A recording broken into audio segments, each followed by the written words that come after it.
What's up, Tube? Welcome back to Low Guido's Chop Shop. And tonight on the bench, I have TWS-9 GBBR. I guess GBBR. It's kind of very similar to a pistol. In fact, it even uses the 9mm Glock mags, but it is carbine, short rifle, GBBR. Yeah, it runs a similar ecosystem to GBBRs, but it does run on the pistol mag, which is cool. And I saw this earlier on in the year, and I got pretty excited about it because one of the pet peeves I have about most of the GBBRs that I've played with is the magazines. There's various magazines out there and there's various systems on how they work and stuff, but I found that the Glock mag, the simple pulling the spring down, speed loader in here and just filling the gels into the mag just seems to work. It's worked quite well for most of the pistols that we've had on the market. GBBR is fairly new to the market, fairly new to our market, and I feel like they haven't quite gotten there in terms of mags yet. There's just a few compromises, and this has been around for a while and it's tried and tested and cheap. I mean, these mags are pretty plentiful, and the GBBR mags of the M4 variety are quite expensive to buy, so if you buy a GBBR and you got to buy a few mags, you're up for a lot of money. And I mean, these mags, while not cheap, they are, you know, fairly readily available, and most people already have a G17 or a G19 or something that's probably within this ecosystem that will work in this blaster. So I thought that was really cool. Let's take a look at it. It's a pretty neat little thing. It kind of reminds me of the ARP9 a lot. Very similar sort of styling. You've got the 9mm style mag, but GBBR style. We've got the whole GBBR thing going on with the removable upper. It's pretty exciting, fairly good price point. This seems to me like the type of blaster you would get if you want to get into the GBBR market, but you don't want to spend the top dollar on some of the high-end GBBRs that are available. And I mean, from first looks, this does look like a very attractive option. Let's get some gels loaded into here and take this to the Chrono and see how she goes.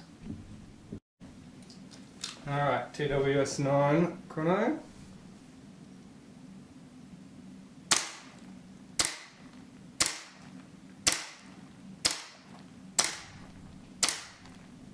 I am getting a few splashbacks through the Chrono there, bouncing off the back of my box, so some of those numbers you saw weren't actually reads.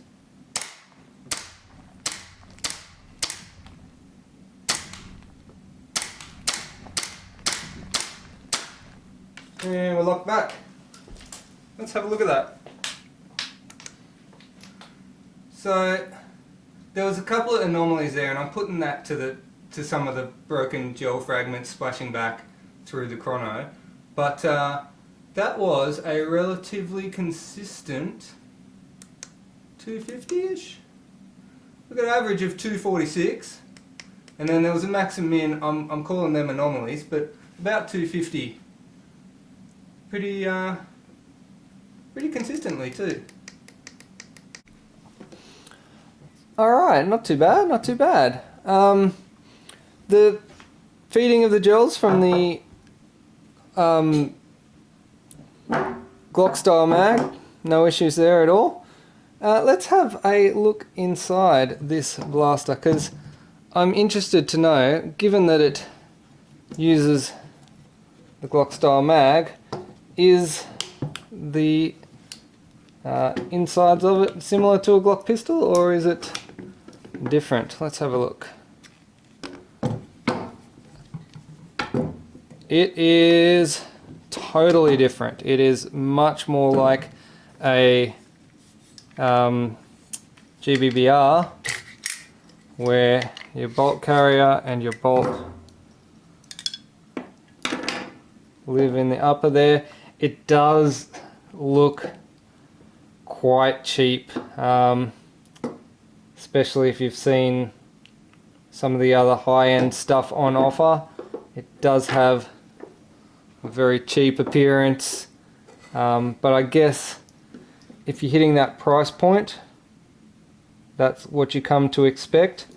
The hammer group here it's given me WeTech vibes. It's got a lot of similarities to the style of the WeTech trigger group, but the quality does not appear to be the same.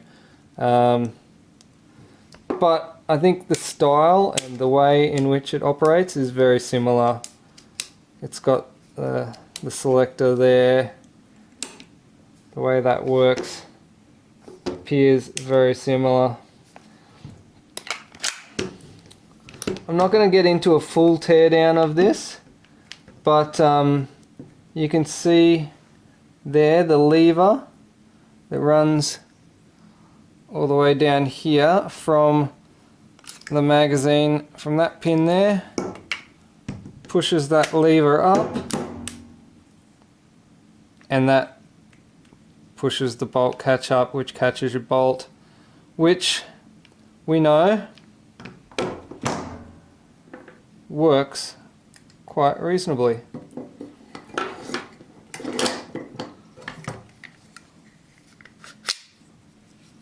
So if we pop this, let's just remove this mag, pop this back in. I should probably pull the mag all the way out. I'm having no end of trouble with these pins today. There we go. I think I'm being too gentle. There we go. Alright, so as mentioned,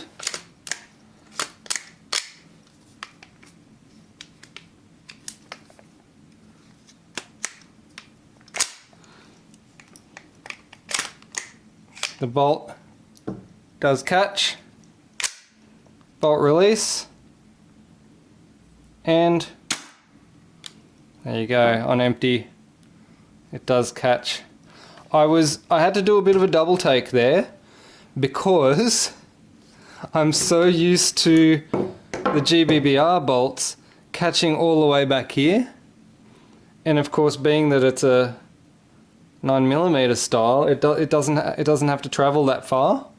So I had to double take there. I was expecting the bolt to come back further than it actually does, but it doesn't need to, and that operates quite fine. It does, as I say, it does have a very cheap feel compared to, say, some of the other GBBRs that I've seen more recently on the market, but it does have a fun factor to it. It does run off the mags that are nice and easy to come by, fairly common. I've got at least 2 of these long boys sitting around, and I don't even know how many of the shorter ones that I've got sitting around, and the short ones do fit in as well.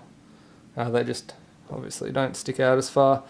They don't have the aesthetic, but they will function just with a smaller capacity. Speaking of capacity, what is the capacity of this magazine? Let's check that out. Alright, let us see how many rounds we can get in here. 1, 2, oh, there's a bit of water still in these gels.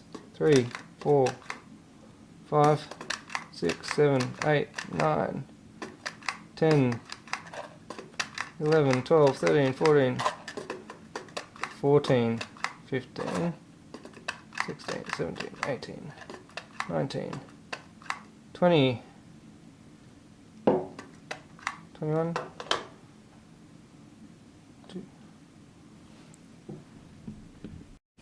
21 in there, 22, 23, 24. Yeah, that quite easily fits 24. You could probably squeeze more in there if you wanted to, but I don't want to overdo it. I don't want to overdo it, but I reckon I could probably squeeze 2, 3 more in there, probably even more. Should we just try it? I don't know. Let's try it. Why not? I'm gonna try and squeeze some more in just for.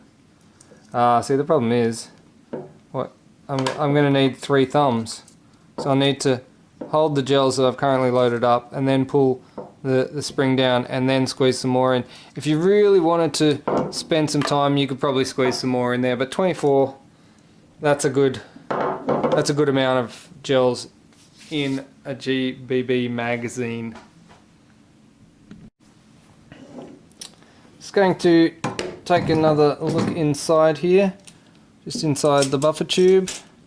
We've got the buffer rod, which is a piece of plastic, no cushioning or anything, just a standard piece of plastic, and relatively soft spring.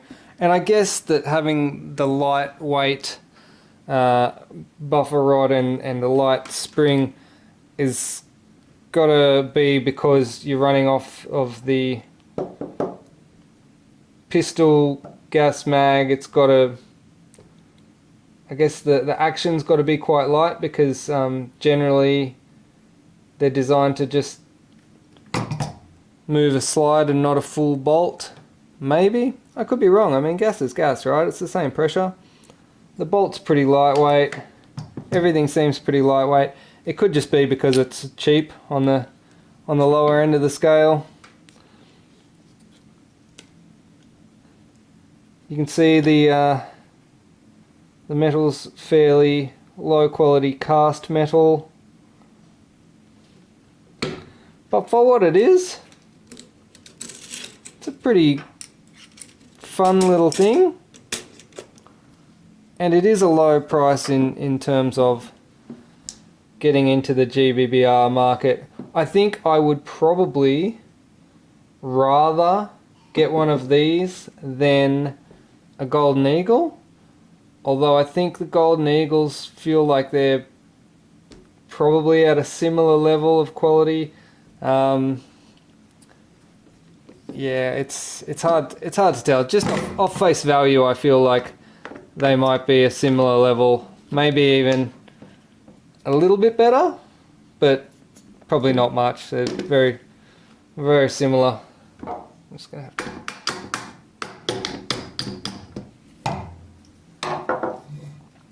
Still a good fun little toy. Good if you want to get into the GBBR market but don't want to spend a ton. I think that's all I got to say for tonight. Not too bad. I'd probably get one just for my personal collection, just to have one. I do actually like the idea of being able to potentially run a M4 adapter with a HPA down here with the M4 mag. That would be cool. Then you don't have to reload as often. You get a few more rounds out of it, and you can use that M4 adapter like I reviewed in another video. Like the one that I reviewed was a Safari Zoomer. I also reviewed the Poseidon Stormbreaker. Yeah, something like that in there. Good fun on game day. You just run around, pew, don't have to worry too much about reloading, and just have good fun with it. Alright, that's it from me, I think. Don't forget you can buy a patch by hitting me up on Lou Guido's Chopters on Facebook, and you can buy me a coffee in the link below if you do want to support my channel. Shoutouts to those who have bought me a coffee. Shoutouts to Wild A Enemy. Shoutouts to Adam Hoy. Shoutouts to John H. Shoutouts to AdJ20, and shoutouts to Ray Brabants. Thank you, you legends. Alright, thanks for watching. Peace.